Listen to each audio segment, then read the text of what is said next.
കൂട്ടുകാരെ, നമുക്കിന്ന് മക്കൾക്കൊക്കെ ഉണ്ടാക്കി കൊടുക്കാൻ പറ്റിയ നല്ല അടിപൊളി ബ്രെഡ് കൊണ്ടുള്ള പുഡിംഗ് എങ്ങനെ ഉണ്ടാക്കുക എന്ന് കാണാം.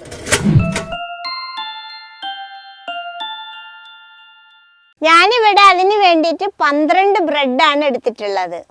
നമുക്കിനി ബ്രെഡിനെ പിച്ച് ഒരു പാത്രത്തിലേക്ക് ഇട്ട് കൊടുക്കാം. ചെറിയ ചെറിയ കഷ്ണങ്ങളാക്കിയിട്ട് കണ്ടില്ലേ.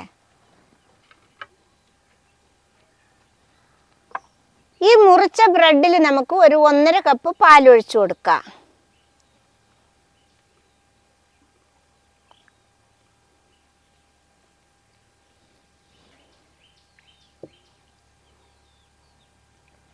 ഈ ബ്രെഡിന് നമുക്കൊന്ന് നന്നായിട്ട് അമർത്തി കൊടുക്കാം. അതെന്തിനാന്ന് ചോദിച്ചാൽ നന്നായിട്ടൊന്ന് കുതിർന്ന് വരട്ട്, അതിനാണ് അമർത്തി കൊടുക്കുന്നത്. ഇതിന് ഇവിടെ ഇരുന്ന് കുതിരട്ട്. അപ്പോഴത്തേക്ക് നമുക്ക് പഞ്ചസാര കൊണ്ട് കാരമൽ ഉണ്ടാക്കിയെടുക്കാം. ഇതിൽ ഒഴിക്കാനാണ് കേട്ടോ. ഞാനിവിടെ കാരമൽ ഉണ്ടാക്കാൻ വേണ്ടിയിട്ട് ഒരു ചട്ടി അടുപ്പത്ത് വെച്ചിട്ടുണ്ട്. അതിൽ ഞാൻ 1/2 കപ്പ് പഞ്ചസാര ഇട്ട് കൊടുക്കുന്നുണ്ട്.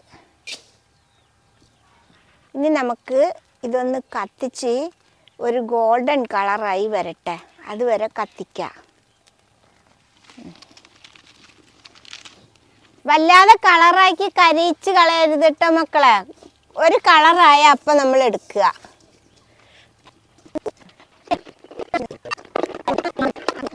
കളറായി വന്നിട്ട് ഒരു ഗോൾഡൻ കളറായിട്ടുണ്ട്. ഇനി ഇതിൽ നമുക്കൊരു 3 ടേബിൾ സ്പൂൺ വെള്ളം ഒഴിച്ചു കൊടുക്കാം.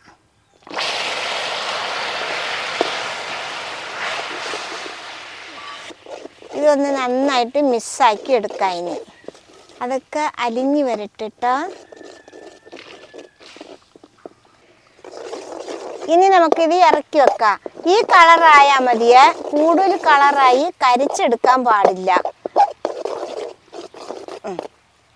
ഈ അടുപ്പത്ത് തന്നെ അത് വേവിക്കാനുള്ള ഒരു പാത്രം അടുപ്പത്ത് വെച്ചിട്ട് കത്തിച്ചു വെള്ളം ചൂടാക്കി എടുക്കാം.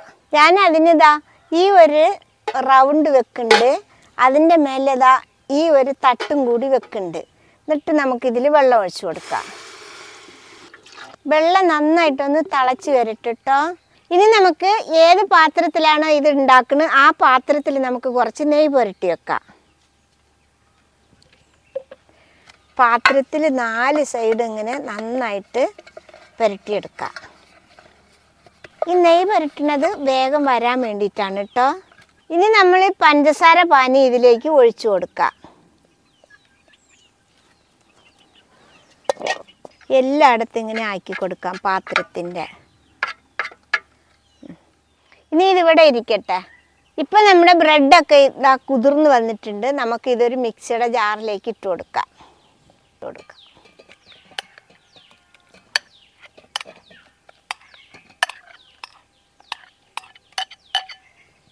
ഇനി ഞാനിവിടെ ഒരു 3 മുട്ട എടുത്ത് വെച്ചിട്ടുണ്ട്. അത് ഇതിലേക്ക് അടിച്ചൊഴിച്ചു കൊടുക്കാം.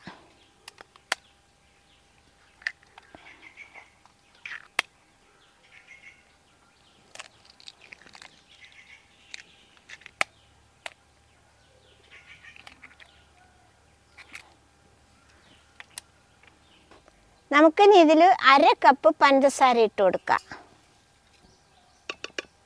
ഇതിൽ നമുക്കിനി ഒരു 1/4 ടീസ്പൂൺ വാനില എസൻസ് ഒഴിച്ചു കൊടുക്കാം. ഇതൊരു മണം കിട്ടാൻ വേണ്ടിയിട്ടാണ്. ഇതിന് നമ്മൾ മൂടി വെച്ചിട്ട് നന്നായിട്ടൊന്ന് മിക്സിയിൽ അടിച്ച് കൊണ്ടുവരാം. അങ്ങനെ നമ്മുടെ ബ്രെഡ്, മുട്ട, പാല് അടിച്ചു കൊണ്ടുവന്നിട്ടുണ്ട്. ഇത് കണ്ടില്ലേ, ഇതേപോലെ നന്നായിട്ട് അരച്ചെടുക്കണം കേട്ടോ മക്കളെ. നമ്മളിപ്പോൾ മിക്സിയിൽ അരച്ചു കൊണ്ടുവന്നത് ഈ പഞ്ചസാര പാനി ഒഴിച്ചു വെച്ചിരുന്ന പാത്രത്തിൽ നമുക്ക് അതിൽ ഒഴിച്ചു കൊടുക്കാം. നമ്മുടെ പഞ്ചസാര പാനി കണ്ടില്ലേ, ഇത്രയും സമയം വെച്ചിട്ടും കട്ടയായി വരുന്നില്ല. അങ്ങോട്ടും ഇങ്ങോട്ടും ഒഴുകിയിട്ടായിരിക്കണത് കണ്ടില്ലേ. ഈ രീതിക്കാണ് നമുക്ക് പഞ്ചസാര പാനി വേണ്ടത് കേട്ടോ മക്കളെ. ഇനി നമുക്ക് ഇതിലേക്ക് ഒഴിച്ചു കൊടുക്കാം. മെല്ലെ ഒഴിച്ചു കൊടുത്താൽ മതി കേട്ടോ, അല്ലെങ്കിൽ പഞ്ചസാര പാനി ഒരു സൈഡിൽ മാത്രം മാറിപ്പോവും. അതുകൊണ്ട് മെല്ലെ അങ്ങനെ പരത്തി ഒഴിച്ചാൽ മതി.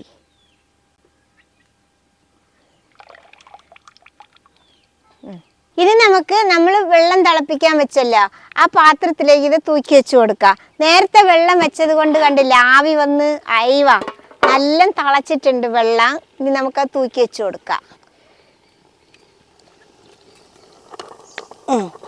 ഇനി നമുക്ക് ഈ പാത്രം കൊണ്ട് ഇത് മൂടി വെച്ച് കൊടുക്കാം.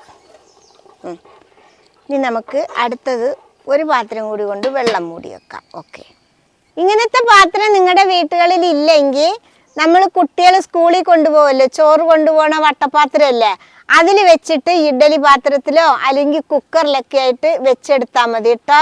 ഇനി ഇവിടെ ഇത് ഒരു 45 മിനിറ്റിന് വേവട്ട്, അതുവരെ നമുക്ക് വെയിറ്റ് ചെയ്യാം, കത്തിച്ചും കൊടുക്കാം. ഇതിപ്പോൾ നമ്മൾ വെച്ചിട്ട് ഒരു 3/4 മണിക്കൂറായിട്ടുണ്ട്. ഇനി നമുക്ക് തുറന്ന് നോക്കാം വെന്തിക്കണമെന്ന്. ഈ മൂടിയും കൂടി നമുക്ക് എടുക്കാം. ഇളകി വന്നിട്ടുണ്ട് ഇപ്പം തന്നെ കേട്ടോ. ഇത് കുത്തി നോക്കാം വെന്തിക്കണമെന്ന്. അയ്യവാ, കണ്ടില്ലേ, നല്ല സൂപ്പറായിട്ട് വെന്തിട്ടുണ്ട്. വെന്തിട്ടില്ലെങ്കിൽ ഇതിൽ പച്ച ഒട്ടി വരും. ഇപ്പം പച്ച ഒന്നുമില്ല, കണ്ടില്ലേ. ഇനി നമുക്കിത് എടുക്കാം. ഇനി നമുക്കിതൊന്ന് ചൂടാറട്ടെ, എന്നിട്ട് നമുക്ക് പാത്രത്തിൽ കൊട്ടിയെടുക്കാം. അങ്ങനെ നമ്മുടെ പുഡിംഗ് ഒക്കെ ചൂടാറിയിട്ടുണ്ട്. ഇനി നമുക്കിത് പാത്രത്തിലേക്കൊന്ന് കൊട്ടി കൊടുക്കാം. ഇതിപ്പോൾ വിട്ട് വന്നിട്ടുണ്ട്. വിട്ട് വന്നിട്ടില്ലെങ്കിൽ കത്തി കൊണ്ട് 4 വശത്തും ഒന്ന് ഇളക്കി കൊടുക്കുക, എന്നിട്ട് വേണം കൊട്ടി കൊടുക്കാൻ. അയ്യവാ, നമ്മുടെ പുഡിംഗ് കണ്ടില്ലേ, എന്ത് സൂപ്പറായിട്ടാണ് വന്നത്. അതിൻ്റെ കാരമലൊക്കെ കണ്ടില്ലേ, അങ്ങനെ പൊതിഞ്ഞ് നിൽക്കുന്നുണ്ട്. ഇനി നമുക്കിത് മുറിച്ച് നോക്കാം.